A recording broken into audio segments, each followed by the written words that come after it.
आप सबका हमारे YouTube चैनल कोरोना क्लासेस 2021 के अंदर आज हम देखिए मैथ की क्लास फिजिक्स की क्लास स्टार्ट करने वाले हैं। क्लास ट्वेल्थ फिजिक्स की क्लास हमारी रेगुलर चल रही है। तो देखिए इसमें आज का टॉपिक हमारा चैप्टर नंबर 6 हम स्टार्ट करने वाले हैं। चैप्टर 6 हमारा क्या है? वैद्युत परिपथ एवं किरचॉफ के नियम। वैद्युत परिपथ एवं किरचॉफ के नियम। किरचॉफ के नियम। तो सबसे पहली बात, वैद्युत परिपथ होता क्या है? देखिए कोई भी ऐसा सर्किट जिसके अंदर प्रतिरोध हो, धारा हो, बैटरी हो, सेल हो, उसे क्या कहते हैं? क्लोज्ड सर्किट हो, उसे बोलते हैं वैद्युत परिपथ। सबसे पहले इसमें टॉपिक आएगा हमारा वैद्युत सेल। वैद्युत सेल क्या है, क्या होती है वैद्युत सेल, इसे पढ़ेंगे ध्यान से। देखिए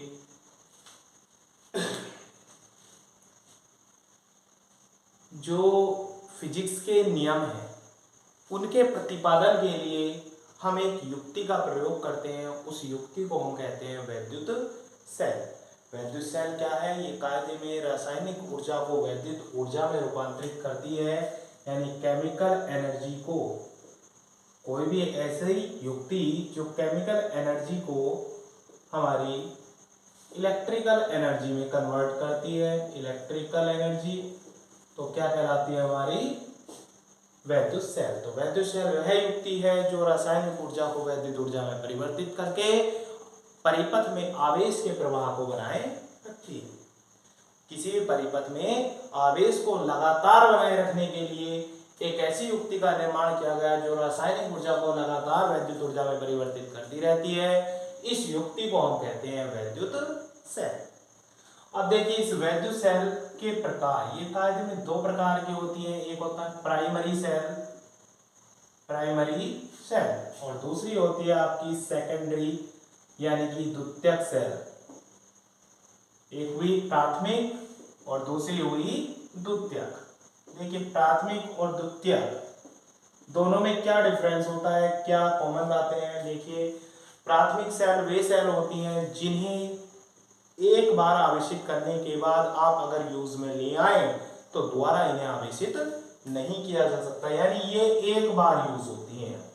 जैसे ये एक बार डाउन हुई उसके बाद यूज नहीं की जा सकती। जैसे आपने घरों में क्या देखा होगा, सामान्य घड़ी जो होती है उसकी जो सेल होती हैं एक बार डाउन हो गई, जो दीवार घड़ी होती है उसकी सेल डाउन होगी तो वो दोबारा यूज नहीं की जाती, यानी कि वो क्या है?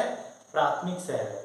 इसमें आपका आता है प्राथमिक सेल के अंदर जैसे वोल्टियर सेल हुआ, लेक्लांसे सेल हुआ, डैनियल सेल हुआ, यानी एक बार प्रयोग होते हैं और एक बार प्रयोग होने के बाद दोबारा प्रयोग नहीं किए जा सकते।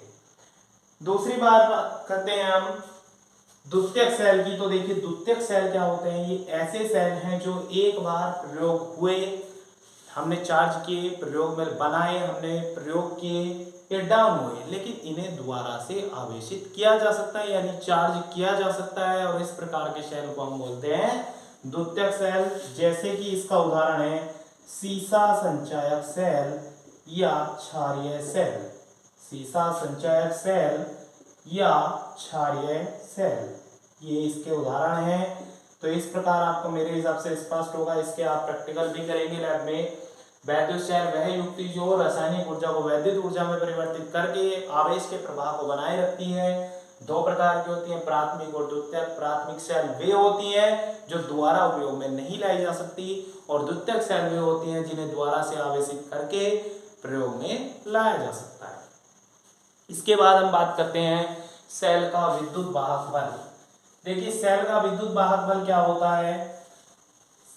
सेल का विभवांतर और विद्युत वाहक बल, यानी टर्मिनल विभवांतर और विद्युत वाहक बल, दो चीजें आएंगी आपकी, विद्युत वाहक बल और एक होता है टर्मिनल विभवांतर। तो देखिए दोनों में डिफरेंस भी पढ़ लेंगे। क्या होता है? अगर हम एक कूलाम आवेश को किसी परिपथ के अंदर या सेल के अंदर पूरे परिपथ में घुमा दें तो उसे घुमाने में जितनी एनर्जी सेल को वेस्ट करनी पड़ेगी यानी खर्च करनी पड़ेगी, या सेल जितनी भी एनर्जी खर्च करेगा या सेल जितना कार्य करेगा उस कार्य को हम कहते हैं सेल का विद्युत वाहक बल। तो क्या डेफिनेशन है कि एक कूलाम आवेश को सेल सहित पूरे परिपथ में घुमाने में किए गए कार्य को हम सेल का विद्युत वाहक बल कहते हैं। एक कूलाम आवेश को सेल सहित पूरे परिपथ में घुमाने में किए गए कार्य को हम सेल का विद्युत वाहक बल कहते हैं। टर्मिनल विभवांतर क्या होता है? किसी भी परिपथ के दो बिंदुओं के बीच एक कूलाम आवेश को घुमाने में किए गए कार्य को या सेल द्वारा दी गई ऊर्जा को हम टर्मिनल विभवांतर कहते हैं। टर्मिनल यानी दो फिक्स पॉइंट है। टर्मिनल नाम से क्लियर है ना, इसका मतलब है दो फिक्स पॉइंट है। इन पॉइंट से बीच जो भी विभवांतर होगा या जो एक कूलाम आवेश को इन पॉइंट के बीच अगर मूव आउट करते हैं हम, तो जितना वर्क डन होगा वो कहलाएगा आपका टर्मिनल विभवांतर। और जबकि एक कूलाम आवेश को अगर पूरे परिपथ के अंदर घुमाते हैं तो जितना भी कार्य होगा वो कहलाएगा विद्युत वाहक बल। इसे कैपिटल ई से रिप्रेजेंट करते हैं। ई बराबर W/Q होता है। क्लियर बात इतनी? टर्मिनल विभवांतर को V से रिप्रेजेंट करते हैं। V बराबर भी W/Q होता है। यूनिट आपको इसकी क्लियर होगी, जूल प्रति कूलाम। W की यूनिट जूल और इसकी कूलाम, तो जूल प्रति कूलाम। उसके बाद हम बात करते हैं किसी सेल के आंतरिक प्रतिरोध की। तो देखिए सेल का आंतरिक प्रतिरोध भी यहीं पर देख लेते हैं हम। सेल का आंतरिक प्रतिरोध, देखिए सेल का आंतरिक प्रतिरोध क्या होता है? इसे स्मॉल r से रिप्रेजेंट करते हैं। आप सब जानते हैं प्रतिरोध क्या है? धारा के मार्ग में रुकावट यानी धारा के मार्ग में अवरोध। तो देखिए प्रत्येक सेल का जो घोल होता है, मान लिया किसी परिपथ के अंदर यहाँ पर कोई सेल लगी हुई है इस तरह से, ये कोई परिपथ था और यहाँ पर कोई सेल लगी हुई है इस परिपथ के अंदर। तो देखिए इस परिपथ में इस सेल के अंदर जो घोल होगा, लिक्विड जो होगा, यानी प्रत्येक सेल के अंदर एक लिक्विड होता है, उस लिक्विड या सेल का जो घोल होता है वो धारा के मार्ग में एक रुकावट उत्पन्न करता है। और सेल का घोल धारा के मार्ग में जो रुकावट उत्पन्न करता है उस रुकावट को हम कहते हैं सेल का इंटरनल रेजिस्टेंस या आंतरिक प्रतिरोध। तो आंतरिक प्रतिरोध क्या है? सेल का घोल धारा के मार्ग में एक अवरोध उत्पन्न करता है जिसे सेल का आंतरिक प्रतिरोध कहते हैं, स्मॉल r से रिप्रेजेंट करते हैं। ये बहुत सारी बातों पर डिपेंड करता है। जैसे कि सबसे पहली बात अगर हम कहें तो ये प्लेटों के बीच की दूरी के अनुक्रमानुपाती होता है। मान लिया सेल की जो प्लेटें हैं दोनों की बीच की दूरी के अनुक्रमानुपाती, मान लिया ये सेल है, इसकी दो ये प्लेटें हैं, इनके बीच की दूरी के अनुक्रमानुपाती होता है आंतरिक प्रतिरोध। दूसरी बात, प्लेटों के क्षेत्रफल के, कौन से क्षेत्रफल के? जो प्लेट घोल में डूबी हुई है, मान लीजिए इतनी प्लेटें घोल में डूबी हुई हैं, तो इनका जो भी क्षेत्रफल होगा उसके व्युत्क्रमानुपाती होता है, उसके व्युत्क्रमानुपाती होता है। तीसरा हमारा आता है वैद्युत अपघट्य के घोल की, यानी घोल जो लिक्विड इसके अंदर भरा हुआ है उसकी कंसंट्रेसिटी यानी कि सांद्रता। क्या उसकी सांद्रता? आपने केमिस्ट्री के अंदर ये चीजें पढ़ी होंगी। तो घोल की सांद्रता, किसी भी लिक्विड की सांद्रता जो सेल के अंदर भरा हुआ है उसकी सांद्रता के अनुक्रमानुपाती होता है। इस प्रकार हम कह सकते हैं, क्वेश्चन हमारा कई बार पूछा जाता है कि सेल के आंतरिक प्रतिरोध से आप क्या समझते हैं, किन बातों पर निर्भर करता है? तो सेल का, इसमें क्या लिखेंगे? सेल का घोल वैद्युत धारा के मार्ग में एक रुकावट उत्पन्न करता है जिसे हम सेल का आंतरिक प्रतिरोध कहते हैं। से स्मॉल r से रिप्रेजेंट करते हैं। निम्न बातों पर निर्भर करता है। पहली, प्लेटों के बीच की दूरी के अनुक्रमानुपाती होता है। दूसरी, घोल की सांद्रता के अनुक्रमानुपाती होता है। तीसरी, घोल की में डूबे प्लेटों के क्षेत्रफल के, मतलब जितना क्षेत्रफल प्लेटों का घोल में डूबा हुआ है उसके व्युत्क्रमानुपाती होता है। क्लियर है इतनी चीजें? उसके बाद हम करने वाले हैं किसी सेल का वैद्युत वाहक बल और टर्मिनल विभवांतर में संबंध। देखिए सेल के विद्युत वाहक बल और टर्मिनल विभवांतर में संबंध अगर हम करें तो क्या आएगा? सबसे पहले इसके लिए हम बना लेते हैं एक चित्र। हम मान लेते हैं, देखिए इधर ध्यान से, ये मान लिया कोई सेल है, ये इसका आंतरिक प्रतिरोध है इस सेल का, ये इस तरह से कोई कंप्लीट सेल थी, वोल्टेज सेल, इसका विद्युत भाग बल E, आंतरिक प्रतिरोध स्मॉल r लिया हमने, और हमने इसमें एक बाह्य प्रतिरोध लगा दिया कुंजी के साथ कैपिटल R। इस परिपथ में एक बाह्य प्रतिरोध लगाया इस कुंजी के साथ कैपिटल R, और यहाँ पर एक एमीटर लगा दिया है A, जो धारा को नाप रहा है। इसमें कितनी धारा आ रही है? I। सपोज दैट इसमें कितनी धारा आ रही है? I। ये पॉजिटिव सिरा है, ये नेगेटिव सिरा है। तो क्या लिखेंगे? माना किसी सेल का विद्युत भाग बल कैपिटल E और आंतरिक प्रतिरोध स्मॉल r है। तो देखिए, अगर इस सेल के अंदर I धारा प्रवाहित हो रही है तो सबसे पहली बात, इस सेल का हम सेल के अंदर जब I धारा प्रवाहित हो रही है तो सेल द्वारा पूरे परिपथ में व्यय ऊर्जा, सेल द्वारा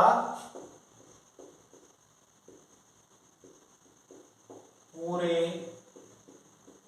परिपथ में व्यय ऊर्जा। देखिए, ऊर्जा किसके बराबर होती है? कार्य के। कार्य बराबर क्या होता है? आवेश गुणा विभवांतर। यहां पर सेल का विद्युत भाग बल है तो आवेश गुणा विद्युत भाग बल। अब देखिए, Q बराबर सबने पढ़ा है IT, तो फॉर्मूला होगा W बराबर IT इंटू E। ये कुल कार्य आया। अब कार्य दो प्रकार से कैलकुलेट होगा, एक तो इस आंतरिक प्रतिरोध के लिए, इस बाह्य प्रतिरोध के लिए, यानी एक तो होगा आंतरिक कार्य, एक होगा बाह्य कार्य। तो दोनों हमें अलग अलग निकालने पड़ेंगे, दोनों को जोड़ेंगे और टोटल कार्य के बराबर रख देंगे। तो देखिए, अब सबसे पहले हम निकाल लेते हैं बाह्य कार्य। यदि बाह्य प्रतिरोध R हो, बाह्य प्रतिरोध